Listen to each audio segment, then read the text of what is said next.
биздин каналга жазылып акыркы болуп жаткан жаңылыктарды билиңиздер. Өнүгүп жыргап деген жанагы эшек баштарга эч эле түшүнбөдүм. Сөздүн чыны. Эй, Кыргызстанда кредиттин үстөбү канча? Жылдык пайызы. Билесиңерби ошону?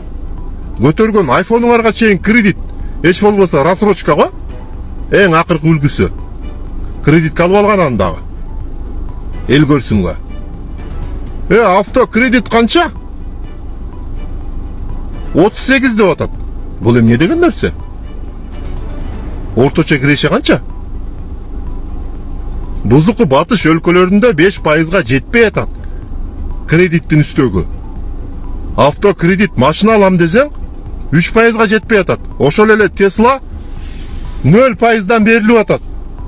0. Ортомчусу жок, посредниги жок. Жеңилдетилген өзүнүн баасы менен. Мындай кеңкелес болуунун да чеги бар да. Assalamu alaikum урматтуу мекендеш. Калай калкым, амансыздарбы? 2 күндөн бери кыжырды кайнаткан бир биздин депутаттарыбыз биздин динибизге болгон даваттын өзөгү болгон гашын жабуу максатында бир законду кабыл алынды да. Эми биринчи окуудан өттү. Айта кетчү нерсе, ошону карап отурам, 2 күндөн бери бир канча сүйлөп жүргөн, дин жөнүндө сүйлөгөн, эл политиктерди колдоп жүргөн, мен мусулманмын деп жүргөн блогерлерибиздин тилекке каршы аз сүйлөп атканын көрүп атам да. Мен өзүмдүн мамлекет, кыргыз мамлекетинин жараны катары өзүмдүн укугумду, динимдин тутунуусун карманып аткан адам катары мен айтканга укугум бар. Экинчиден, кыямат күнү ар бир адамдан сенден дагы менден дагы сурак болот. Ушундай бир бутпарастар келип алып, сен ата-бабаңан карманып келген диниңдин бөгөт коюп атканда сен эмне кылдың? Колунда телефонуң турду, колунда бардык нерсе турду. Ошолордун баарын жок дегенде өнүңдү жеткиздиңби? Деген нерсе болот да. Ошон үчүн айтайын, урматтуу мекендеш. 6 кылымдан бери кармап турган Осман империясы эмнеден кармалган? Осман империясы 6 кылым, 600 жыл ошол жүрөгү имандуу адамдардын адилеттүүлүгү менен 6 кылымдан ашык кармалып келген да. Ошол мамлекетти эч ким талкалай албай койгон. Ушинтип акыры ичине кирип, өзөктөрүн өзгөртүп, бири-бирине каршы чыгарып, бири-бирине ушундай закондорду кабыл кылып туруп анан талкалаган бул мамлекетти 26 мамлекетке бөлгөн да. Эми биздин кичинекей болгон Кыргызстаныбыздагы эзелтен ата-бабабыз кармап келген динибиздин акырындан бөгөт коюп атат. Билесиздерби, Орто Азияда эң эле Кыргызстандан бөлөк бир мамлекетте мындай дин эркиндиги жок. Бирок ошолорду тилекке каршы ошолорду туурабоо максатында кичинеден булардын биринчи кадамы. Эртең булардын элдин реакциясы кандай болот экен? Мындай жагып көрөлү. Эртең эч ким унчукпай турган болсо, эртең дагы бөлөгүн жагат. Эртең ошондо акыры мечиттерибиз жабылат. Тажикстан, Өзбекстанды көрүп атабыз го. Казакстанды көрүп атабыз го. Мына буякта жүрөк кагып мактанып калабыз. Ушундай бир биздин мамлекетибиз канча мечит Отчет катары чыгаруудам. $7300 чогулду туугандар. Мен сиздерге сөзсүз түрдө 30 декабрь 2024 жылга отчет беремин. Махабат, сен эмаңың не деп чыгат? Сен өзүң озек айтып келсең, 0554 00 70 84 эмбак номери Махабат бу деп чыгат. Ушундай кайрымдуулугуңуздардан токтотпоңуздар, аябай чоң бир жардам кылдыңыздар бунусунда. Сөзсүз түрдө бүгүн көрүп турган болсоңуз, анда терминалга барып туруп Эмбанкты тандап туруп ушул кыз Озек айтып берди сиздерге. Ошол Эмбанкка өзүңүздөрдүн ыхсаныңыздарды салып, сөзсүз түрдө жардам кылып кетсеңиздер аябай жакшы болот. Урматтуу бир туугандар, кайрымдуулугуңуздарды токтотпостон бүгүн көрүп турасыздарбы? Мына ушул кыздын акыбалы мынакей караңыздарчы. Боорунан ушундай суюктуктар чыгып, альбикакоз деген диагноз коюлган. Индия мамлекетине пересадка үчүн $40,000 керек эле. Азыркы учурда ушул кызга деп сиздердин аркаңыздар менен $7300 чогулду туугандар. $32,700 калды. Манатыңыздар түшүп атат. Эжекебиздин Сбербанкы Замира Ч деп чыгат. Эжекебиз өзү донор болгон атат. Азыр мен сиздерге атап өткөн реквизиттерге өздөрүнүн реквизити өзүңүздөрдүн ыхсаныңыздарды салып которуп кетсеңиздер болот. Кайрымдуулук кылган ар бир адамга Аллахым ыраазы болгон болсун.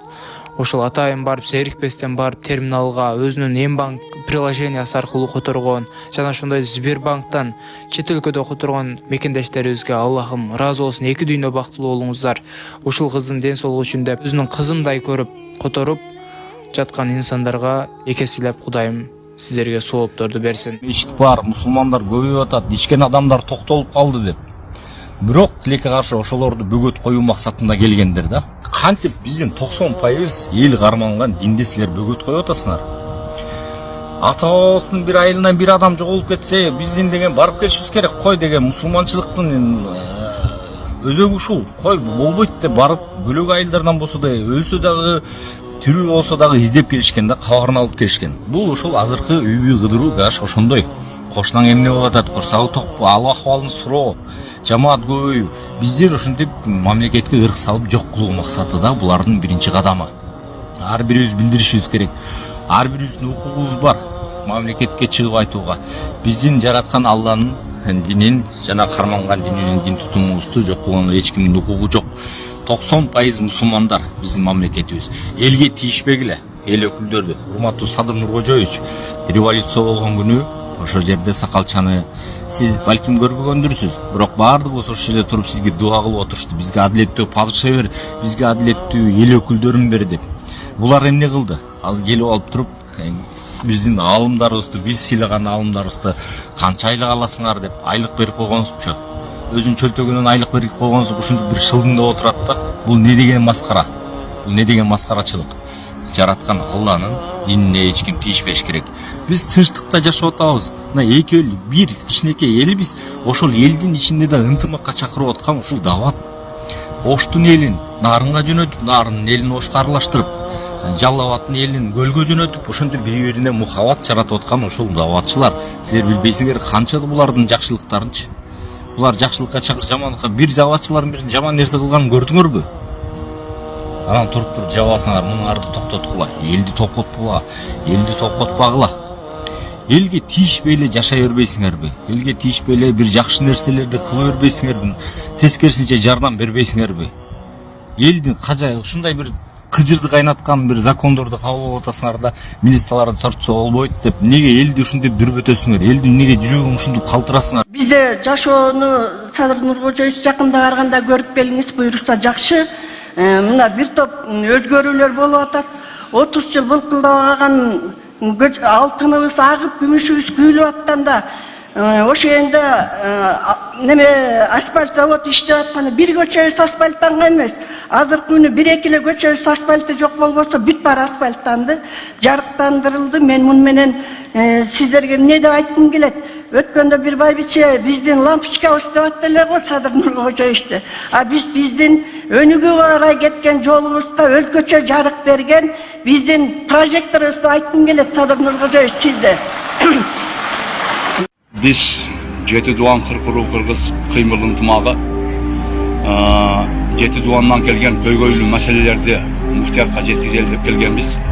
Себеби муфтият өткөндө бет капты алганга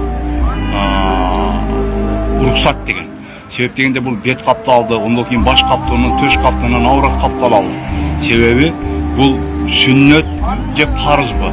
Ушуну бизге толуктап айтып берсин. Өткөндө президентибиз алымдарды жыйнап эме кылды, бирок эл ага деле ишенбей турат да. 30 жылдан бери бул саясаттагылар уже ишеним кеткен болуп калды да. Себеп дегенде азыр эми даватты деп атат. Мисалы үчүн дават бул жамандыктан кайтарып жакшылыкка чакырат. Даваттан канчалаган адамдарыбыз оңолду да, дават мененчи. Дин менен оңолду.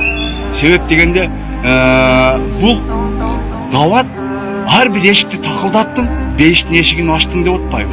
А мисалы үчүн биз эми ушу даватты такылдатпайбы, мына Өзбекстан, Казакстан, Тажикстанга окшоп калбайлы да. Себеп дегенде аларда эме жок. Дават деген нерсе жок да. Себеп дегенде аларда сурак бар. Кыргызстанда сурак деген нерсе жок. Өлгөндөн кийин 40 күнгө чейин 3 күндүк даватка барса 40 күнгө чейин сурак келбейт да. Негизи бул хадис кудусиде келет. Себеп даваттан биздин кыргыз элибиз канчалык оңолгонуга мен таазим кылам. Себеп дегенде өнүп өстү. Биздин канчалаган жаштарыбыз алым болду, имам болду, каруу болду. Азыр мына арак жок болуп кетти. Карагыла мисалы үчүн бул бүт жоктон келип аткан только даваттын аркасы болуп атат да. Мен шунан эл ошол муфтиятка кат киргизгенбиз. Бүгүн азыр келип кат киргиздик. Эртең элим, Жети Дуан элим, кыргыз элим, мен сиздерге муфтияттан кандай тыянак чыккан болсо, кайтарып интервьюдан мен сиздерге берем.